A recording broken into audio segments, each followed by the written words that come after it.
Testing 1, 2, 3. Come on in. Welcome to Pillow Talk with Dr. Boyce and Dr. Alicia Watkins. My name is Dr. Boyce Watkins. I'm here with my lovely wife, Dr. Alicia Watkins. And what's good, Black people? What's good? I hope you all are doing well. You don't like this wedding? That's our wedding picture. I don't like it because I'm not. You're looking at the camera, but I'm not. So I'm not ready. I was just kind of like. You look great in that picture. Woman, what is you talking about? Okay, see, this is the problem. Don't argue with me. Just hear what I'm saying. Yeah. Sorry. I'll just agree. No, I didn't. I don't want you to agree. I want you to just try to understand where I'm coming from. Yes. Okay. Yes, I agree with you. I just want you to hear me. That's all. Oh, okay. All right. Well, I hear you. Ask more questions if you need clarification. I think you look gorgeous, and I'm not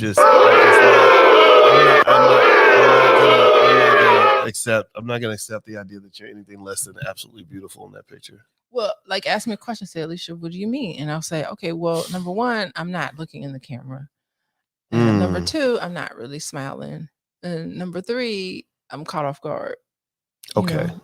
So that's just, you don't agree with me. That's okay. So Boyce has been officially shut down. No, I'm not trying to shut you down. I really am not. I think she looks beautiful. Everybody in the chat, give me a yes in the chat if you think Alicia looks beautiful in that picture. That's our wedding picture. We got married. We have a lot of wedding pictures. She up here hating. There's better ones. How you gonna be hating on your own picture? I'm not hating. I just, Boyce. You can't hate on your own picture. Feeding into my stuff. You look too good. You're gorgeous, baby. You're beautiful. So anyway, how's everybody doing today? Hey, DDS and TC and Glenn, good to see you. Give me a yes in the chat if you can hear us okay. Let us know you can hear us okay. Also, shout out the city that you're from. Hey, Donald. I had an uncle, Donald, and we were very close, and he passed in 2012. So shout out Nashe to Uncle Donald. So how's everybody feeling today? Are you having a good day? Is your life good? Are you happy? I hope that you're happy today. And today we decided to have this pillow talk conversation about the high cost of babyhood, the cost of having kids. I just read this article. I read sometimes, and I saw this article in the Wall Street Journal where they were literally saying that it costs $300,000 to raise a baby. That literally the cost of kids has just gotten crazy. It's higher than it was before. It was already high, but now I guess it's super high. And according to the Wall Street Journal, they're claiming that inflation plays a part in this, that literally the cost of everything has gone up. Everything that you can think of when it comes to raising kids has gone up in price, from the cost of not just things like baby formula and stuff like that, but food and toys and books and everything else. And that's a big deal. What did you think, Dr. Alicia, when you saw this? Yeah, I got 3 children, and I feel like I'm out of $1 million. And that's probably true. This is the week they land this article on us on back to school week. It's almost like I spent everything. I emptied these kids then robbed me, emptied my pockets. I know they're like little bank robbers. Emptied my pockets for shoes and backpacks and oh my gosh, school supplies and all this stuff. They gotta be fly. Kids are so terrible. Oh my gosh. Can we sell them? Who's buying kids? How much will babies go for in this market? Ooh, look at that feedback. That's crazy. There we go. That's better. Okay. No more feedback. Yeah. So what do y'all think? I mean, how many of y'all were surprised by this? Were you surprised to find out that the cost of raising kids are so high? Or, I remember reading that it was $250,000 before. And I used to, talk to guys and kind of say, hey, when you have kids, just know that, if you have like 4 kids or something like that, you're literally signing up for a student loan that's $1 million. Like you're literally committing yourself to $1 million debt. And the big question is, is that something that you want to do? And I think a lot of young people don't think about that. I think that, they're thinking about getting the booty and everything else. And Wait, like, hold on. Wait. For some reason, I feel like I have to test a lot of your assumptions and like okay. challenge your assumptions. Okay, go ahead and challenge my So you're assumption. coming from. Challenge me. I'm not challenging. I'm just trying to get an understanding. It's like you're coming from a perspective that young people are irresponsible, and I'm not certain Yes. about that. Yes. Yes. Okay. Why is that? Why is that a bad assumption? I'm not saying all of them are irresponsible. Yeah, that's an assumption. So like, everybody in my circle when I was young in my early Mhm. 20s and all of that, like we were like on it. Like we were responsible. We were like in college. We were doing our thing. We were too busy to have kids. We were like, we got time to have no children. We're trying to get our stuff on. We're trying to get our education on. Like we were ambitious and that we had dreams. Like I wanted to be a therapist. I had another friend that wanted to be a school teacher. I had a lot of school teacher friends when I was in college. They were in education. They were doing their thing, and they did their thing. And I think that the assumption. I mean, yeah, I didn't know everything. I was wet behind the ears, but I was making good decisions that impacted my future in a way that was really positive. So I think what you're saying is that there are segments of youth who, for whatever reason, didn't get the guidance that they needed, didn't get the love that they needed, and so they seek for it. They seek it everywhere else in a way that's unhealthy. Okay. So that's what I'm thinking. So I need to understand. Are you? That doesn't sound like you're technically disagreeing with me, though. No, I'm not. It sounds like you're agreeing with that because I don't. So why is there feedback? So what I'm hearing here is from your statement is that okay, so a lot of your friends were not irresponsible, but I'm gonna ask the audience. Let me ask the audience real quick. When you were 20, would you say that most of your friends back when you were 20 were super responsible and did everything right? Or would you say that at least half of them were, just dumbasses, like literally just making like really bad choices that they were going to regret later, not making the best decisions. Oh my God. Seriously, like, do you think that there were people back in your life at that time that were just not making good decisions? I don't know. Maybe I think that with yourself, I think that you were smart. You made good choices, but I see a lot of people that get to 35 years old and they regret at least 30 or 40% of everything they did in their 20s, including who they dated, the what they did educationally, what they did in terms of wealth and money. I don't really see, the average 20-year-old making like these stellar decisions, particularly when it comes to something like sex. Okay. So the thing that's interesting, I mean, I guess all of us have regrets to some extent, right? But the thing is that birds of a feather flock together. So the type of person that I was, or the type of person that I've seen other people be, even today, youth today. I mean, there are a lot of young people who got their stuff together. They're maybe making a mistake, but they're able to look back on it. They're able to say, okay, that didn't work. So let me learn from that so I don't repeat that. And they don't repeat it. So there are a lot of young people who are feeling their way out, but they have such a great foundation for who they are, where they can minimize growing up, getting older, and being very regretful about some of the past mistakes. But I don't think we should put a lot of I don't like negativity on young people to say that's ageism, boys. Wait, Ageism says, hold on. You think that's ageism? yeah, ageism says just because because of your age, you're not capable or you're less than. I don't agree with that. Oh, Sorry, I don't think that's ageism. I think that's OGism. OGism to me means that my job as an OG is to come in and help young people to avoid the dumb things that me and many of my friends did in our 20s. I think that you can say, yeah, like that's not very smart. And I'm telling you, I think that when it comes to sex is God's little dirty little trick that he plays on us, because you need sex in order to reproduce. We know this, but y'all know as well as I do that there's a whole lot of people out here that are laying down and getting down and dirty with people that they shouldn't be sleeping with. And next thing you know, you've got this $300,000 liability, if you want to call it that. And then maybe you have multiple, like you have 5 kids.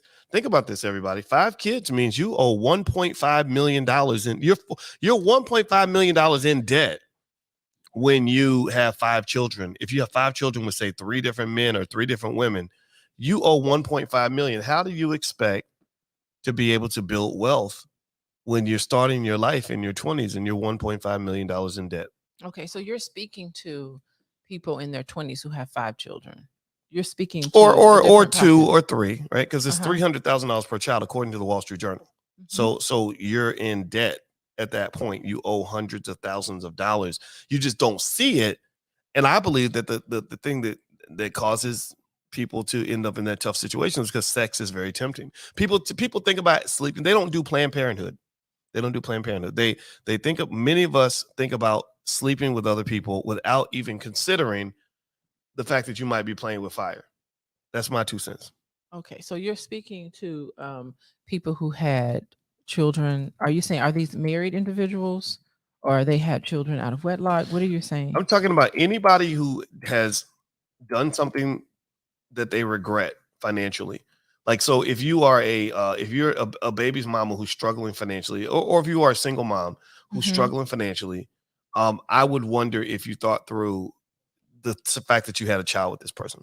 If you are a single father who is upset because the child support court is garnishing your check, what caused you to make that decision? I believe in foresight. I believe in thinking things through. So you want people to have a crystal ball? Not a crystal ball. You want people to be like, I need to be able to not a crystal ball. Just this relationship. Not a crystal ball. Just don't be thinking with your balls. Okay. That's what I think. I think just. Well, men, you're talking about men are just thinking. Don't go thinking with your balls. Like let your, don't let your balls replace your brains.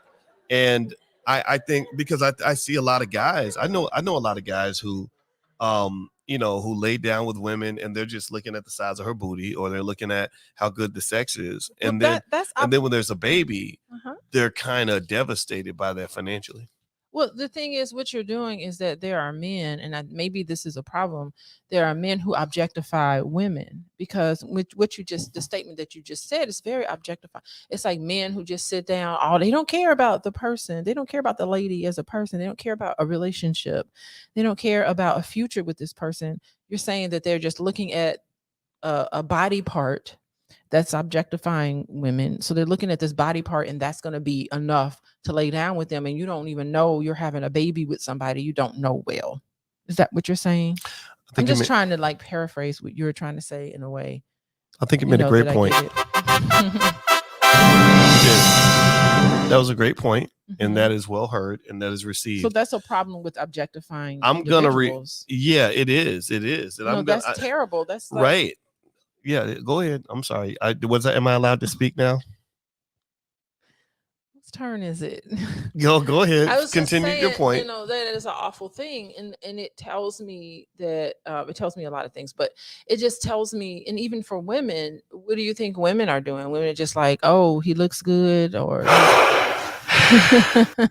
he's got a certain physique, and I don't really care about him as a person. I don't care about his mind. I don't care about if he's funny, if he has a future in his life. I don't care if he's a go-getter. I just want this man right now. Is that what you're saying? That people aren't able to think things through, and they just give in to the lust, and they're not mindful in how they approach or what they do with their bodies. They're giving their bodies to somebody they don't know very well, and they're not mindful in those decisions.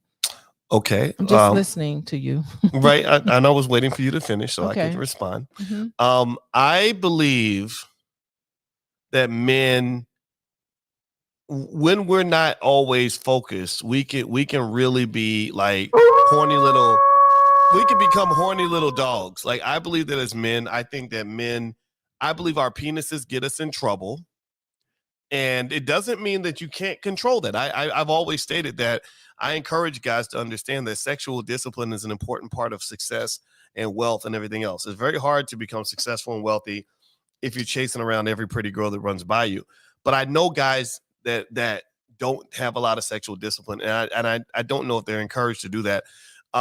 Does it hit the point of objectification? I don't know. I mean, maybe, you might like her assets, but you might like her personality too. You might think she's fun and funny, but you're staring at her booty when she walks away. And does that make you a bad person? I don't think that makes you a bad person.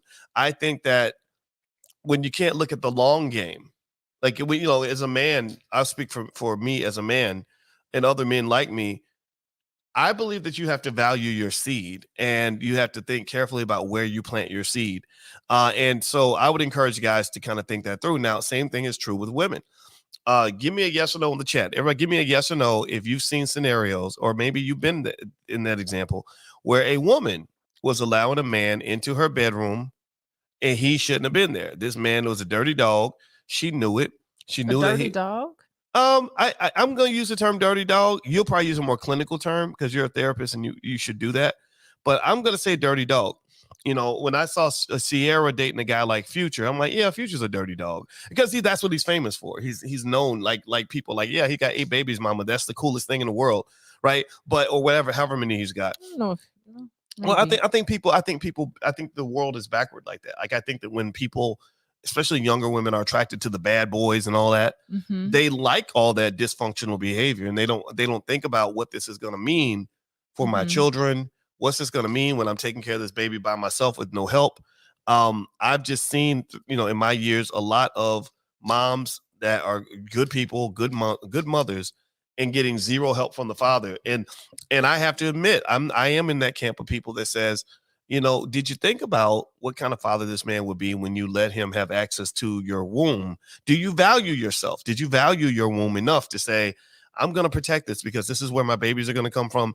I'm not letting any guy come in here that isn't proving to me beyond a reasonable doubt that he's going to be a good father. But then again, it's easier said than done, because I think sex is inherently a highly irrational process. Like, it's emotional and it's physical, and you start to feel good. And it's like, I feel like you're really on dope, with literally dopamine, right? The pleasure centers and all. You could talk about that. Like, I feel like that is what causes us to just make these irrational short-term decisions. That's okay. So in your world, because you were talking about your world. So in your world, women just walk around and get misled by men. I didn't say women. I didn't say I don't want to generalize. Okay. All right. I was just I'm not generalizing. I will. The only extent to which I'll generalize is that I think sex can become a dirty trick for all of us, men and women. So you see sex as a dirty trick? To some, it can be, yeah. Okay. I think it's this very powerful thing, right? Think about this, right?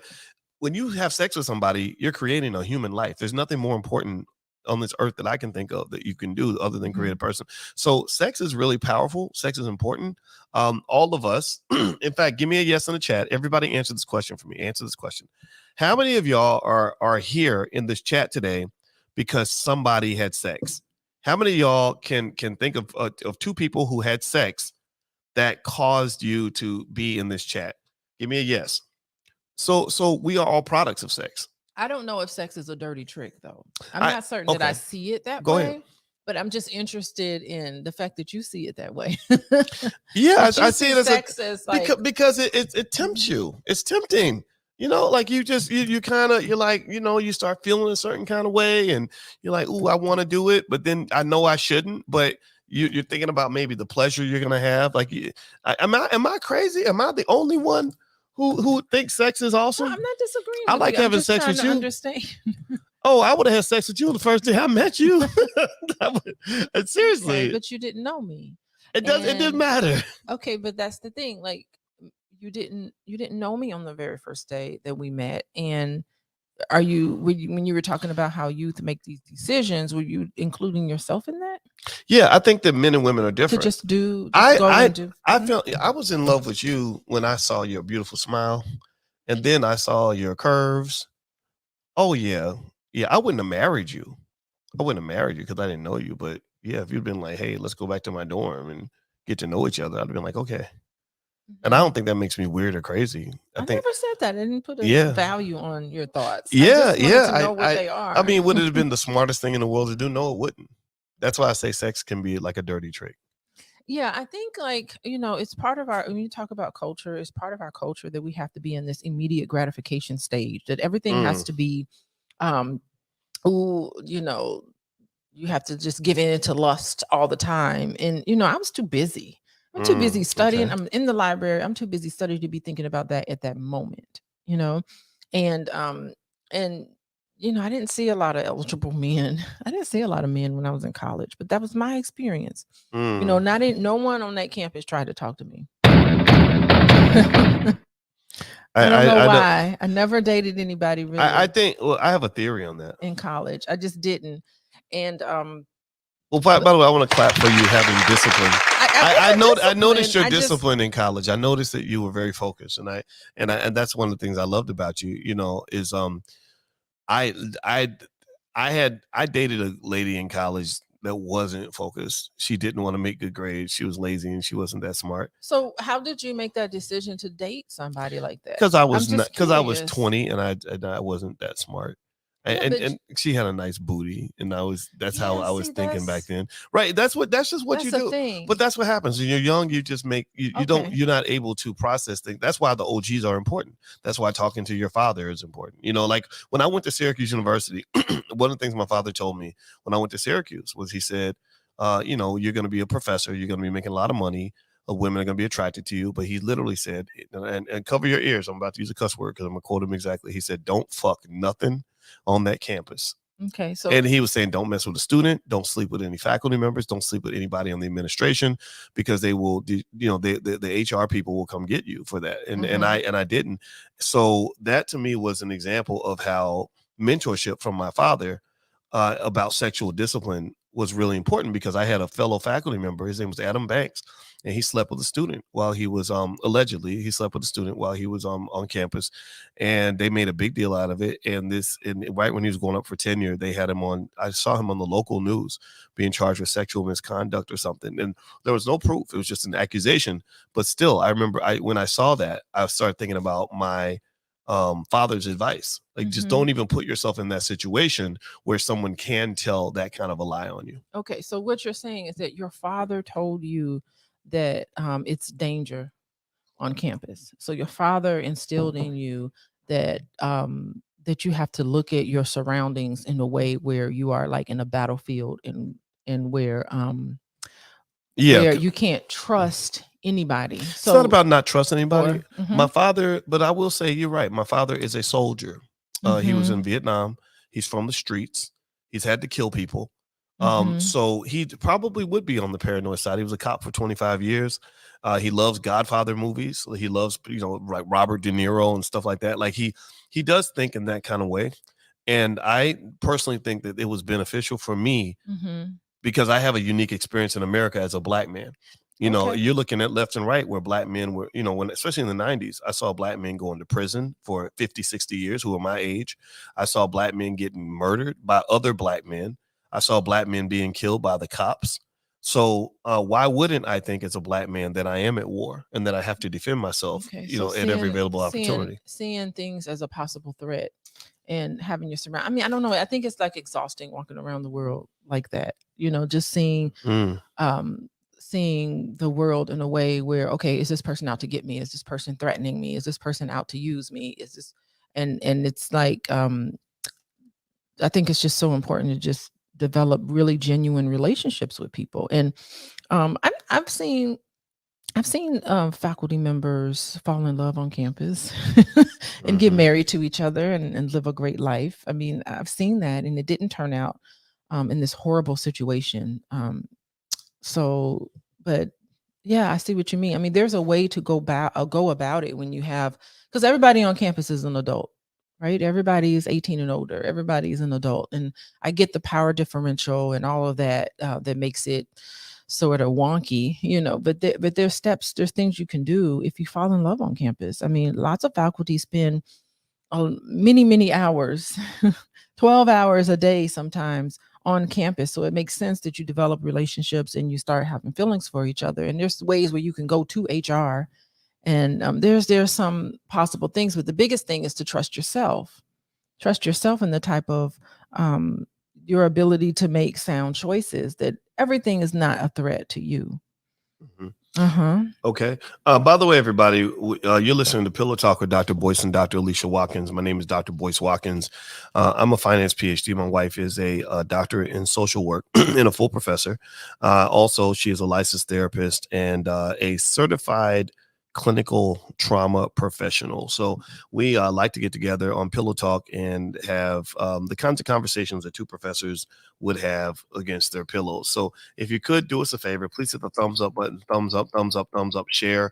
Make sure you subscribe. And also, if you go to boyceandalicia.com, you can get a free e-copy of my book, Financial Lovemaking. And if you want to, you can join Alicia's database of Black singles that she's putting together to match make people. And also, you can get a lot of really great information, particularly in the areas of love and money. We love to send things out. So let me just kind of I hear that, right? I hear that. And I think that one of the things that we forget is that I think the rules are just different when you're a Black man. I don't think that, and I talked about this a lot in my book, What If George Bush Were a Black Man? White boys can get away with stuff that Black dudes can't typically get away with. You know, I feel like as a Black man, I understood early, and this really served me well. You know, yeah, was it exhausting? Of course, yeah, being Black can be exhausting, but it served me really well to have my parents let me know, like, you ain't white. You know, you can't do what the white guys do. So maybe there are these white professors that can go and sleep with people on the campus, sleep with students, and fall in love with other faculty. You know, I didn't want to do all of that. I felt like I had to be careful, and I can think of friends. Like I had a friend one time who went to college and he was Black and he thought he was white. And he well, I would say that. I'm not gonna say that in a cynical way, but he joined a white fraternity and he did what the white kids did. He would go get drunk every weekend. He started using all kinds of crazy drugs and he ended up in jail and he ended up becoming a drug addict. And a lot of his friends in his frat, they just had their college years and then they moved on and now they all got these nice corporate jobs and they're living in the suburbs.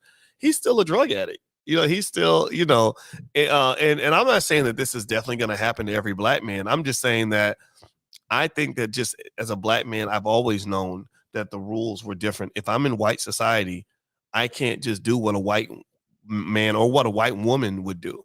Studies show that Black men are more likely to be incarcerated than white women and white men, even when they commit the same crimes, right? So, for example, one good example I'll throw in there, and then I'll let you respond to that is when I was at Syracuse, those kids used to use all kinds of drugs. I mean, drugs I'd never heard of. It was crazy. It was like a cesspool of alcohol and drugs on their campus.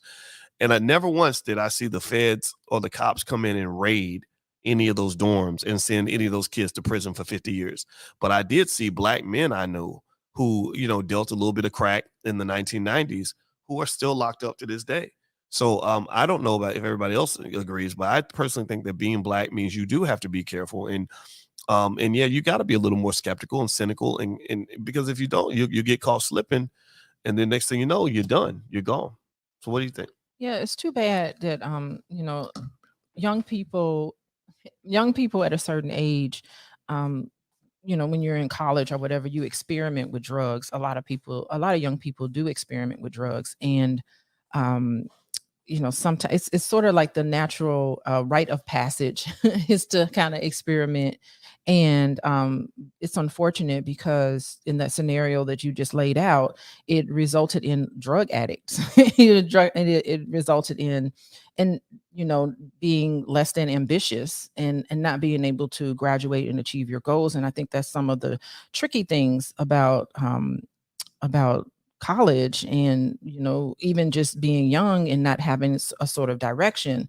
And so I think, yeah, you make a really good point about decisions that you make early on can have detrimental effects on your life later on. And there are a lot of people I see in my office who sit and talk about, I work with individuals who sit and talk about, I did this when I was younger, I did this when I was younger, and I feel awful about it.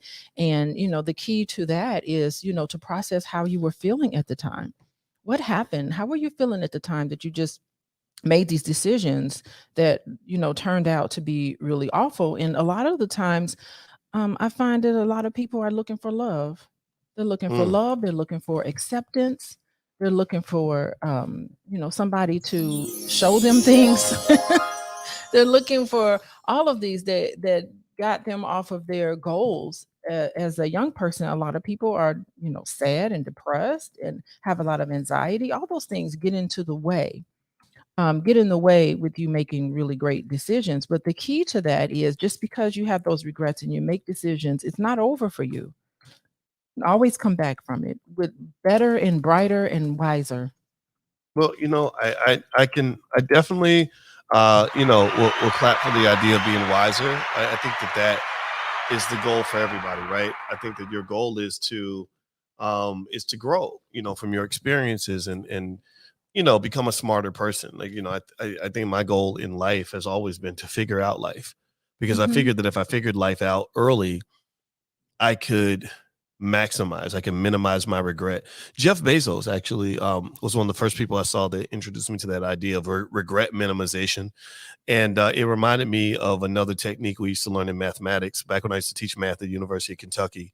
And it was called dynamic optimization. And all dynamic optimization basically means is that you, instead of thinking about just your next move or in playing checkers, you really want to play chess. A chess master. I'm not great at chess, but from what I understand, to be really good at chess, you got to think about the end in mind. You got to think about what's the final goal, like where am I trying to get to? And dynamic optimization or regret minimization, which Jeff Bezos talks about, is basically saying, looking at your life as if you're 90 years old and looking back on your life, and basically looking back and saying, how do I minimize the number of regrets I have? Because I'm going to have regrets, and and regrets are a pain in the butt. They say if the cost of winning is too high, then wait till you get the bill for regret. Regret is the thing that will keep you up at night. And so with that regret minimization framework, my thought was, the more I understand life, the better choices I can make while I'm young, so that when I get older, I'm not going to look back on my life and say, dang, I should have done this, should have done that, shouldn't have did this, shouldn't have did that. And I think it's worked so far. I know right now, when I look at my life, I'm really happy with 90% of the choices I made. There's a couple areas where I'm like, okay, I could have done that different. But for the most part, I used to see that. I used to see, when I grew up, I used to know a lot of OGs and older guys who would always be like, man, don't be doing what I did. They be sitting there with a blunt and a beer and a cigarette in one hand and a can of beer in the other, talking about don't be like me, don't be stupid like I was. And I didn't want to be that guy. I don't want to be 50 years old telling some young guy don't do what I did. I wanted to be the guy who says, here's what I did and here's what worked. And I think that when you talk about things like Planned Parenthood and the story of the cost of raising a child literally costing the same as or as much as buying a house, I think that that's probably one of the most important decisions you make, who you choose to create life with. I mean, that's one of those decisions that just stays with you forever. And if you do it wrong, it becomes really hard to find your happiness and peace. It becomes really hard to build wealth in that situation, because ideally, the people you procreate with should be helping you build wealth. They should be helping you succeed. They should be helping you live your best life. But they can also be the people that can make it hard for you to live your best life. Yeah, I mean, I think if it costs $300,000 to raise a baby, it don't cost you nothing to raise that baby with love and acceptance, so that when they get older, they don't make a whole bunch of mistakes in their life. It don't cost you nothing to stop what you're doing and pick that baby up when it's crying, so that that baby can trust. The baby don't turn around with trust issues because they were crying and they were hungry and they needed somebody to rock them to sleep. They needed somebody to put clothes on their back and feed them. They needed somebody to do very basic things for them, and it wasn't done.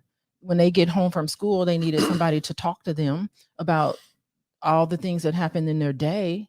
They needed somebody who was um, available for them when they needed them. They needed somebody to be empathetic to them and their issues that they were going through. And they needed to be somebody responsive to them when they needed something. It don't cost you nothing to do that. And if you're able to put just those three things into a child, they will grow up and you won't have to worry about all of these awful decisions that youth tend to make, because they're guided by, they didn't live in a house full of love and acceptance, and they go out in the world with hurt and pain in their hearts. And those are the kind of people that will sit out and make terrible choices about sex, because they don't love their bodies. They don't love who they are, because that love was never poured into them as a child. That don't cost you anything. Mm. Okay. It's free. So, It's so, free. It's so free to love your children. So I'm gonna ask you this question. So, I mean, are you saying that if a child is loved and nurtured in their household, that they won't be tempted to make bad decisions when it comes to sex? Minimize. That they won't. Oh, they You're minimize. talking Okay. about So regret you so minimization. And regret minimization starts with when that child is born. Are you going to feed anger and pain and abuse, and you're going to just hit them and not listen to them and not tune into their needs and what they want? Are you going to have a child that doesn't feel valued as a person, and they walk around just in need for love, looking for love in all the wrong places because they never got it in their house? Those are going to be the people that go out. They don't think that they like, oh, I've always wanted to be a doctor or a lawyer, but I've been told all my life that I'm stupid. So there's no way that can be for me. When you're all 100% capable of being any and everything, you're limitless. All of us are limitless in what we can do. The problem is that we got people who we looked up to, people who we thought should care for us as a child, who told us we were nothing. And those are the youth that make awful decisions. The youth you were talking about, those are the youth that make terrible decisions compared to those who came from a household of love and acceptance, discipline. Of course, we always need to discipline our children, but they came from those situations. Those are the people that are going to have a whole bunch of regrets.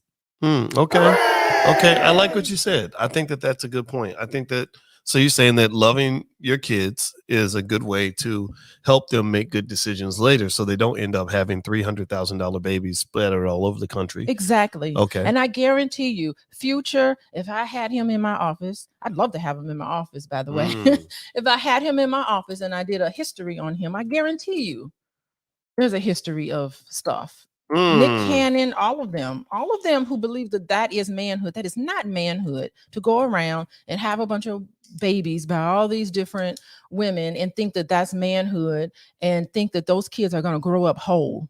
Okay. Knowing that their father was there for them. You can't possibly be there for them when you got 8 kids in 8 different households. Okay, so I got a question. You ready?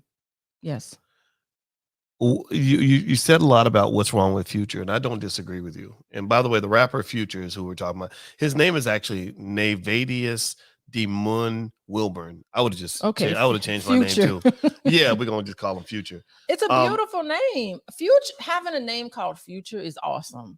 Right. So let me ask you a question. Gotta live up to it. Okay, so Future, who had a lot of kids, you know, he's known for his music and his many millions of children, apparently. Have you heard his music? It's really awesome. Well, it's not bad. Music I mean, I'm not a mumble rap guy though. I think mumble rap is a reflection of the fact that our school system is garbage, and that a lot of people, mumble rap sounds good if you are uneducated and on drugs.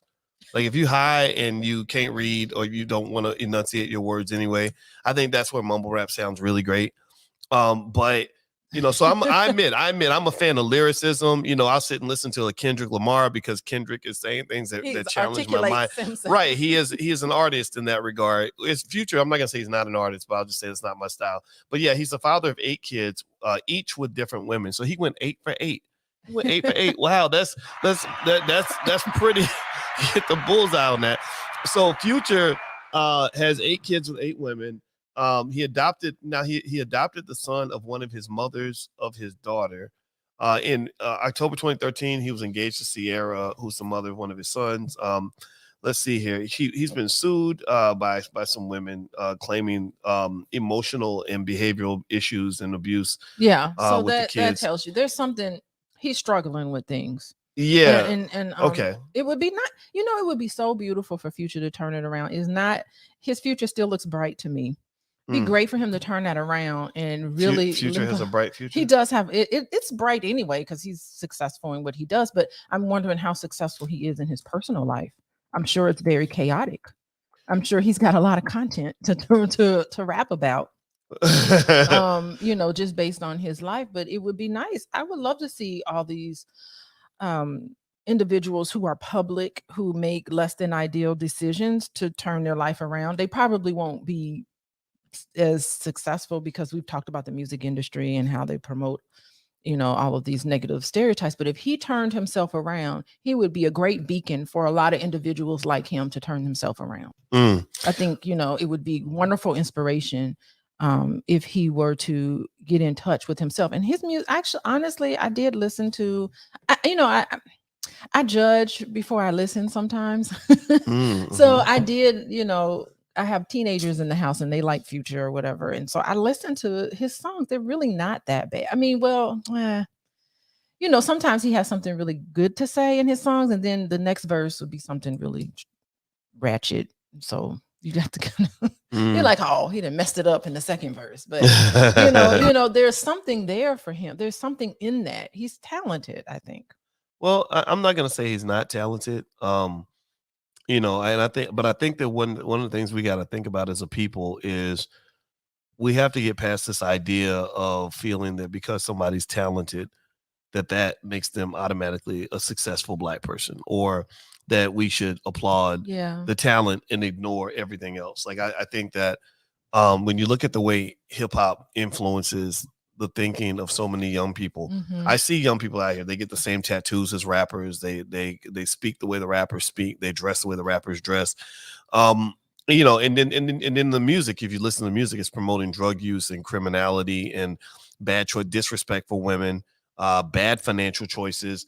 And so it shouldn't surprise you that so many Black Americans are failing. And in fact, I saw an interesting video. My friend Raheem Shabazz, who lives in Atlanta, who made a documentary called Elementary Genocide, shared a video where there was a Nigerian woman who said that, she claimed that every Nigerian family, now this obviously isn't every family, of course, but she said, in her view, she said every Nigerian family has a talk with their kids before they come to America. And they tell them, stay away from Black Americans. Stay away from Black Americans. All that's going to happen is a Black American man will get you pregnant and abandon the baby. They get wrapped up in drugs. They get wrapped up in all this negativity and this terrible stuff. And it's going to get you killed or get you arrested or ruin your life. Now, obviously. What's so funny is that. No, go ahead, finish your point. But I got right, and I agree. It's highly, it's a horribly invalid thing to say, because it's almost like saying don't talk to Nigerians because they'll scam you out of your money, right? Right, which is that same thing. Right, because so every community is plagued by its stereotypes. So obviously that stereotype is not appropriate. But what I am saying is that I think that as African American people, we have to confront the dominant sides of our culture that are not so healthy for us. I think that we have to talk about, when some rapper's doing something ridiculous, I think that we have to have some boundaries on appropriate behavior. That's my 2 cents. I think that it's so funny you talk about dominant side, and I agree. It's dominant, but it's not as common in reality. It's just what is shown on television that's reality. Yeah. And sorry. And it's just hilarious. And sometimes, like when I lived in Florida, there was a lot of different types of Black people. And it's hilarious because I was talking to one of my Jamaican friends, and there was a car that rode by. No. And it had like a Jamaican flag in it. And there was another car that had I think it had like even a Nigerian flag. And she told me, she said, they put those flags in their car to let everybody know that they're not African American, because you don't know the difference by looking at them. And what are you serious? Yeah, that's what she told me. And I said, that's crazy. I said, girl, for real? She said, yeah, that's why they do it. But the thing is that we're, so funny. And I think that is just awful that people in Africa look down. And I do know some people from Africa who I feel like look down on Black people. And what they don't understand is that we're attached at the hip. Believe it or not, we're all in the same thing. And whereas, remember those commercials that would come on about the African babies with flies and stuff hanging around them and all of that? I honestly, growing up with that, I honestly said, oh my God, I would never want to go to Africa, because it's going to be like a big barren desert. There's no food in Africa. Right. No and we know that that's not true. That is not true. That's not true at all. But you're right. I mean, what you're saying, I think that's an important point, in terms of kind of understanding, like we are in this together. And I remember I was in this thing called the PhD Project years ago, this group for aspiring Black PhDs in business. It's a great organization. And I was on the panel, and I think I was a faculty member at the time, if I'm not mistaken, or a graduating doctoral student or something. And there was a Jamaican lady who was talking about something with her program or whatever. And maybe I could have said it different because I was younger at the time. But I basically said, in Jamaica, you had different kinds of people and everybody was black, or most people were black. And you saw people as human beings, like, oh, you're an accountant, you're a plumber, you whatever. I said, in America, unfortunately, in the eyes of white people, you a nigga. That's what you just like the rest of it. I said it like that. Ooh, speak on it, Boyce. Right. Well, what happened was, it was funny. I got so mad because there was this black lady who was there, who was married to a white man, by the way, who goes and snitches to the head of the thing to say, like, this is what he said, and I just want to let you guys know that he's saying these kinds of things. And that was when I was getting in trouble. That was when I was in the process of getting booted out of academia. Right, but it was true. But now I look back on that statement. True. I think it was accurate. It's like, look, I know you came up in here on your high horse and you came in, like knowing that you were whatever you were back in your own country. But when you come to America, you better choose the right side. You better understand who your friends are and who your friends are not. Well, I think the mistake that a lot of Africans make when they do come here, because there's a lot of indoctrination in Africa too, to think that whiteness is better. I mean, we all live in, the whole world is covered in. That is such an accurate statement. Whiteness is, that's an accurate statement. Yeah, whiteness is better. But the thing is that when you come here to United States, and I know a lot of Caribbean people and African people that come here, they don't know, but they gonna soon find out. They try to get in academia and try to pretend you're gonna learn today. Get buddied up with white people. You will soon find out who you are. They'll be coming right back. You get that Paul Mooney wake up call, like seriously, Paul Mooney was like, okay, they gonna wake you up. And that's the thing. What's interesting is that when you have people that kind of have that delusion that, okay, I look black, but I'm not really black. White people don't care. Right. White people don't care. And then, same boat. And then you'll see those same people and they will be like devastated. Like they looking at you traumatized. Yeah, they're like, oh my God. These people did to me. Oh my God. And we're sitting there like, yeah, we've tried to tell you. We tried to warn you. And now, they done dropped the bomb on you. And you're all in shock. And I think just generally speaking, I think that what black people have to strive for, in my opinion, is we want to strive for the representation of our humanity.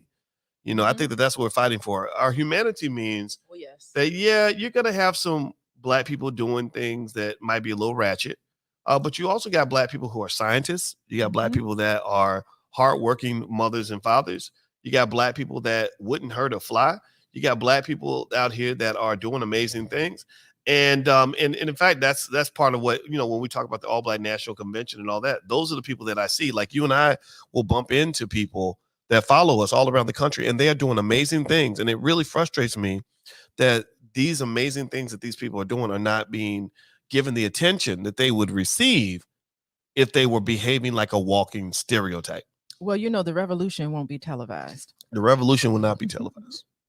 In fact, how many of y'all, give me a yes in the chat. Give me a yes in the chat if you're doing something positive, like in your life. If you are raising a good, strong family, give me a yes in the chat. If you're making money, if you're not in dire poverty, give me a yes in the chat. If you are trying to educate yourself on a regular basis, give me a yes in the chat. If you are doing healthy things, eating healthy food, give me a yes in the chat. If you are breaking generational curses, give me a yes in the chat. If you are owning real estate and owning property, give me a yes in the chat. If you're building wealth by investing in the stock market, everybody give me a yes in the chat, because I think that this silent majority, this silent majority needs to be represented. And it really irritates me when they just want to put knuckleheads on TV and be like, oh, this is black culture. This is black culture. What they're doing is they're taking all the black people that are, that are doing great things, and they're saying, no, something's wrong with you.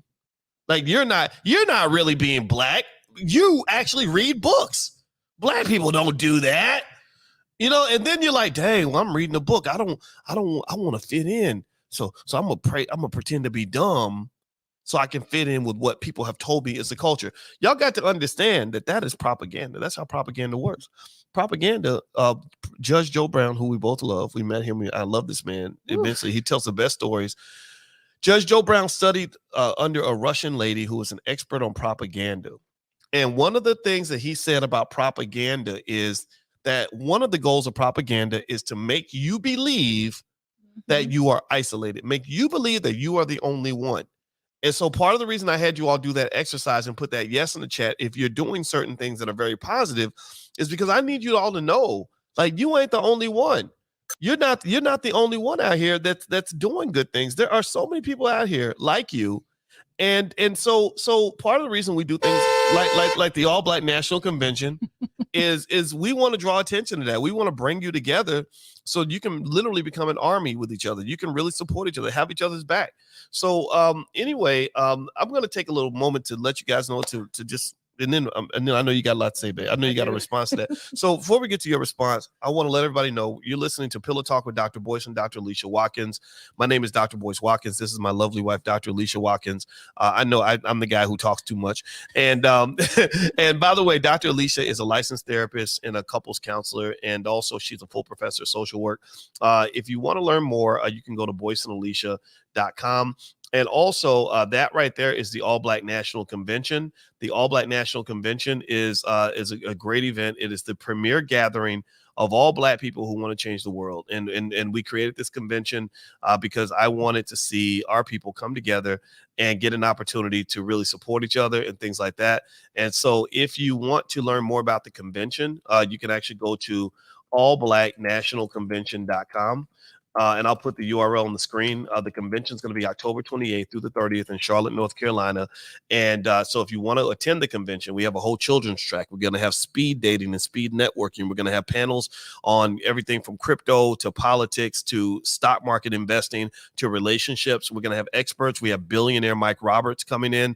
We have the former CEO of the Air Jordan brand, Larry Miller, is going to be a special guest. He's going to talk about how he took Michael Jordan's company from $300 million a year to $3 billion a year.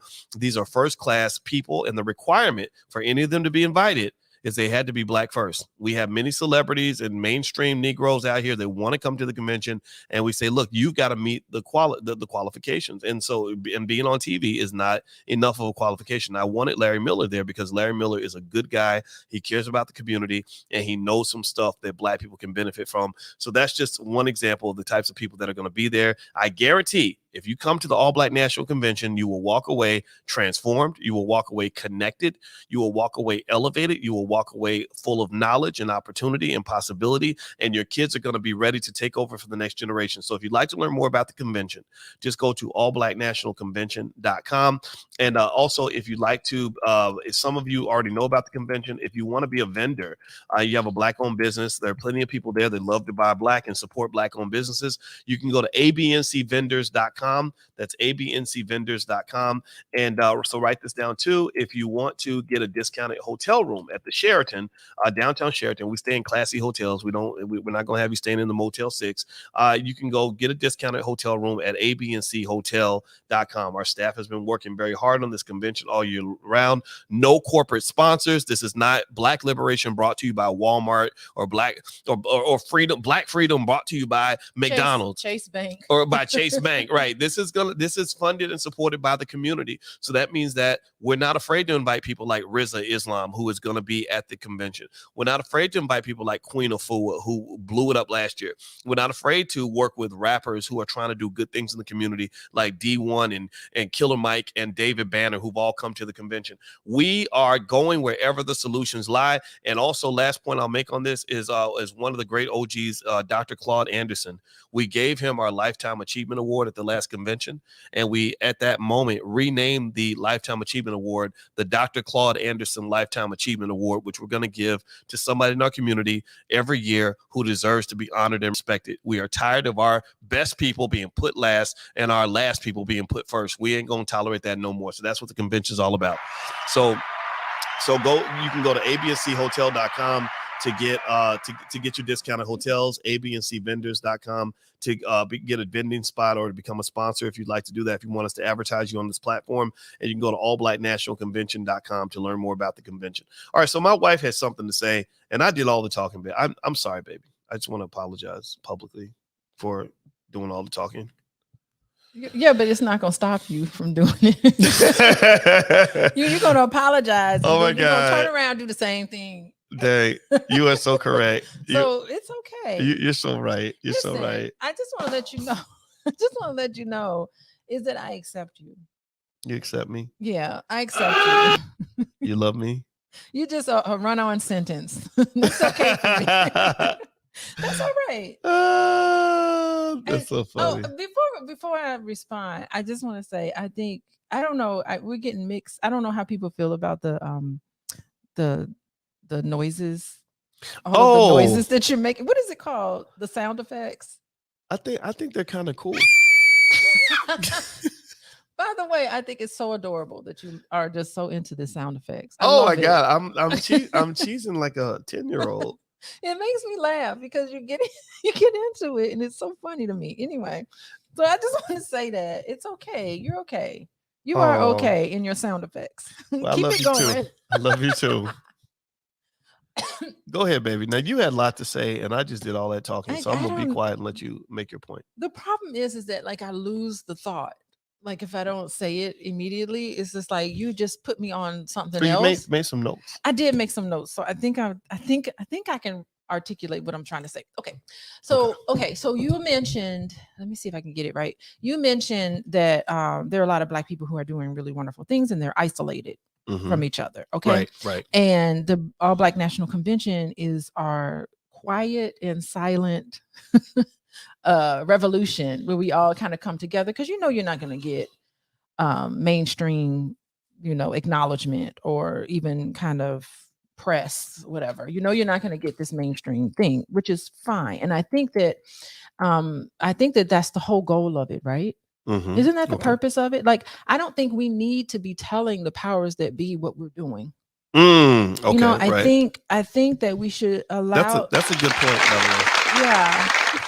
I like that point. You're right. That G's move in silence, like lasagna. G's move in silence. And I think that if we want to let me tell you, the best people who can get things done are the Russian intelligence is probably the best in the world, right? From my understanding. Right. Okay. And so I'm really thinking that Russians are real good at sleeper agents. Sleeper agents. Okay. Oh my goodness. So they're really good at sleeper agents where they have like people who are just going along naturally thinking that I'm agreeing with the status quo. I'm doing everything that you think that I'm doing. You got my body, but you don't have my mind because underneath it, I'm really adhering to this cause.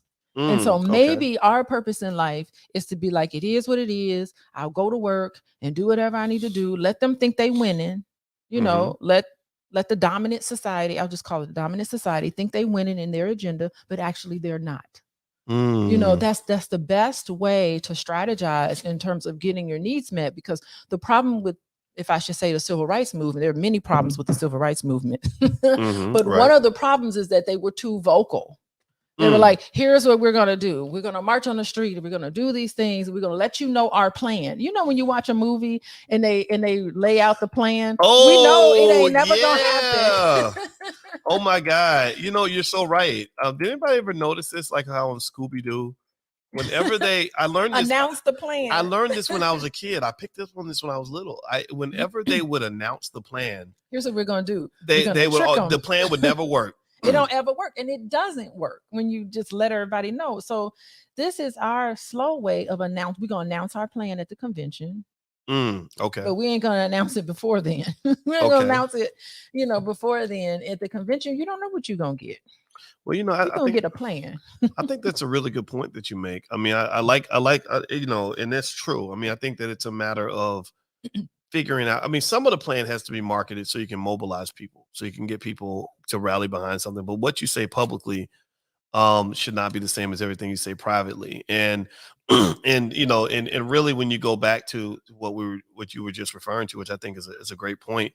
Like I do think about Scooby-Doo, and I do remember that whenever they would talk about the plan, I knew it at 7 years old. I'd be like, okay, it ain't gonna work.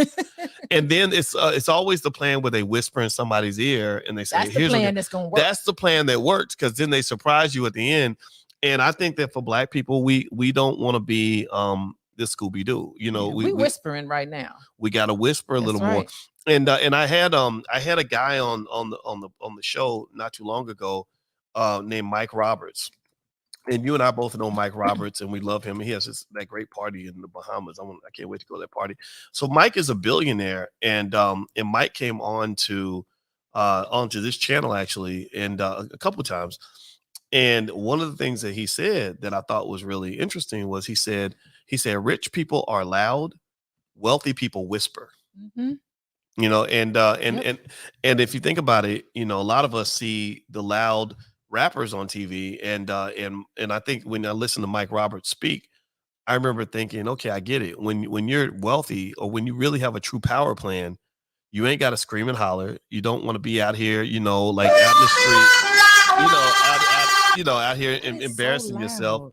blowing up your spot. You just move in silence and you get the job done.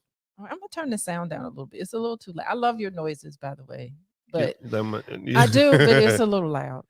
I Okay. know. They're Yeah, loud. I'm testing them out.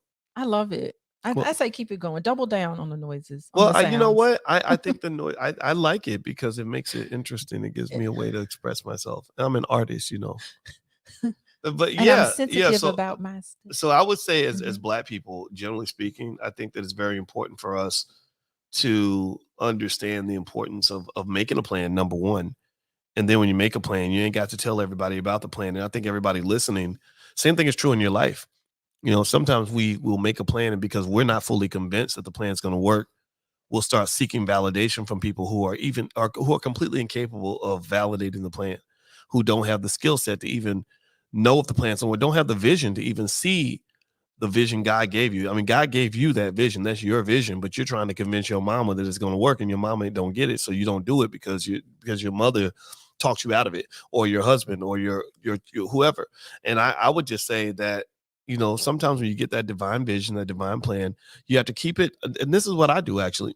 When I have a really big idea that I know most of my friends won't understand, I keep it to myself until I've completed just enough of that project for them to be able to really see the vision.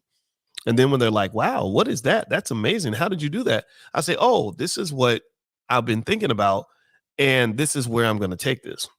And then they can see it more clearly than if you're trying to talk them into it. It is very frustrating to talk people into something when they just can't see the vision, or they have another agenda or whatever. So I just got tired of doing that. I do the talking with my actions, you know, and Mhm. I think that's what Black people have to do. We have to start talking with our actions instead of waiting for validation, whether it's white people or the Democratic Party or somebody to applaud us.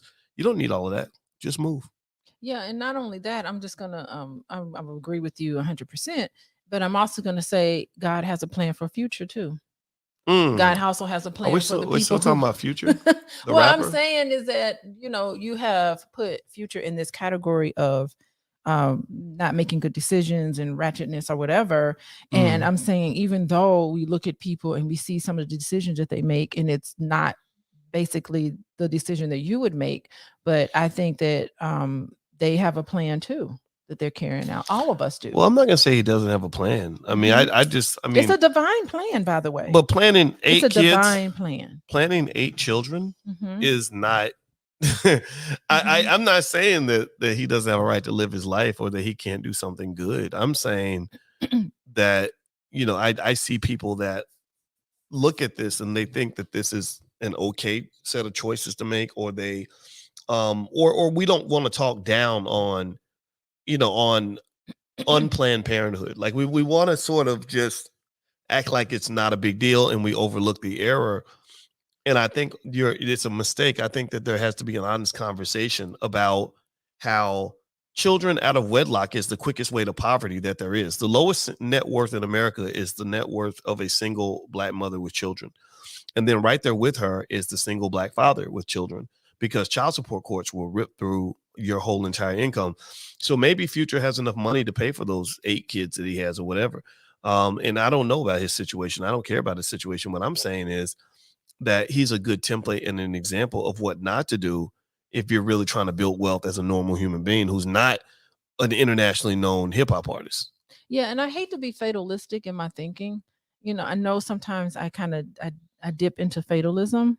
Mm. But you know what? I think that maybe one of those eight are going to be the one person that's going to change the world. They might be. I mean, sure. Mhm. I mean, my father wasn't there for me, and and it fueled me to do great things, and I see Mhm. the world in a So certain way. there's beauty in it all. There's I think beauty there's beauty even. in it all, but I really think people need to raise their damn kids.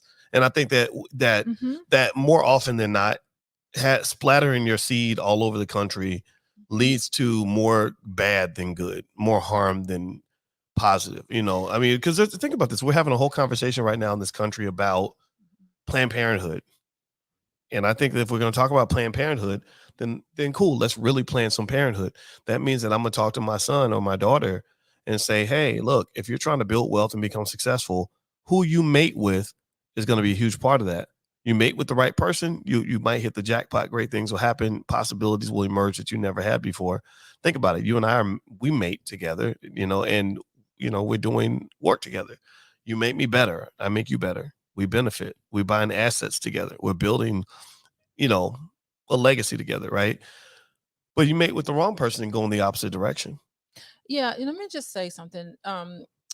When in my clinical practice, I've worked with all different types of families, right? I've worked with Black families, I've worked with white families, I've worked with Latino families.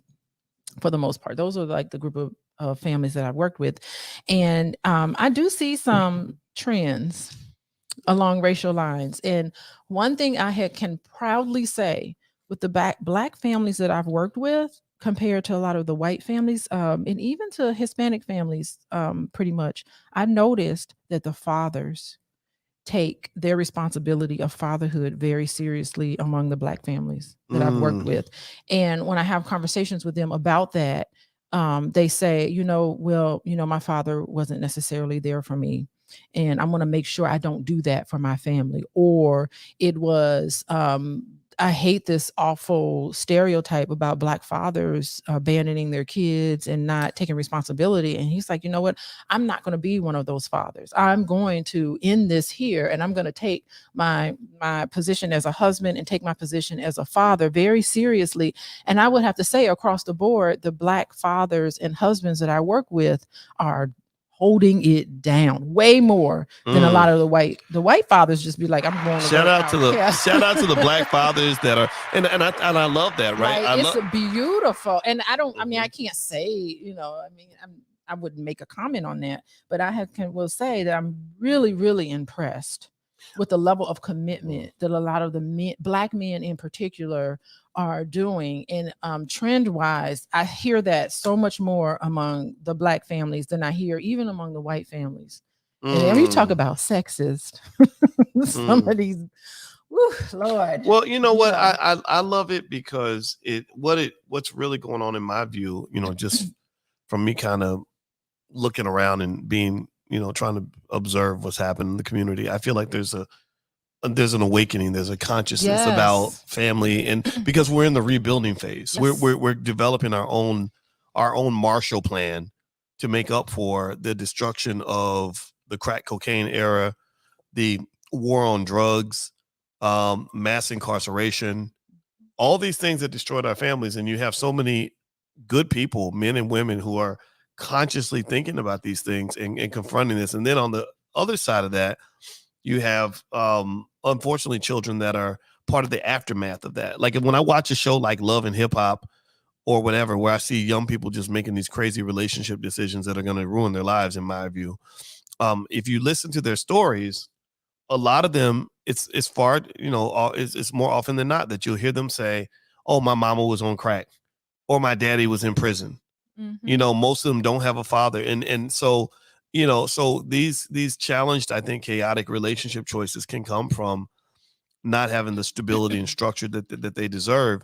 And I can't help but sit and wonder, like, what happens to the children? What happens to the community when if that's allowed to become the norm? Like, I feel like we're really in a culture war to some extent, to at least make sure that people know that they have a choice, that your only choice isn't to go out and splatter babies' mamas across the country, or have 8 babies' daddies that are not helping you. You can actually find a good quality husband or a good quality wife, build a stable family, and then build legacy together. Okay. I have nothing to say to that, but I agree with it. Okay. Well, you know what? I think that we have said it all, and we've said quite a lot. And so I want to say thank you all for joining us today on Pillow Talk with Dr. Boyce and Dr. Alicia. As you know, Dr. Alicia is a licensed therapist. She's a certified clinical trauma professional. She's also a full professor of social work. If you'd like to learn more about the work she does, she sees couples on a regular basis. She sees individuals on a regular basis. You can feel free to go to coachingwithdralicia.com and learn more about what she does. Now, those of you that want to go to the All Black National Convention and join us in Charlotte, North Carolina, October 28th through the 30th, it's going to be lit. It's going to be fun. It's going to be amazing. It's going to be very powerful, very black. Nobody's telling us what to say. Nobody's telling us what to do. You can go to allblacknationalconvention.com. That's allblacknationalconvention.com. If you'd like to be a vendor or a sponsor, you can, and you have a black-owned business, you want to go make some money. There are plenty of people that want to support you. You can go to abncvendors.com. That's a URL. Last but not least, I'm going to put another URL up. So if you want that other one, write it down. The last one is if you want to get a discounted hotel for the convention, you can go to abnchotel.com. Dr. Alicia is going to do her speed dating this year again, which was a huge hit last time.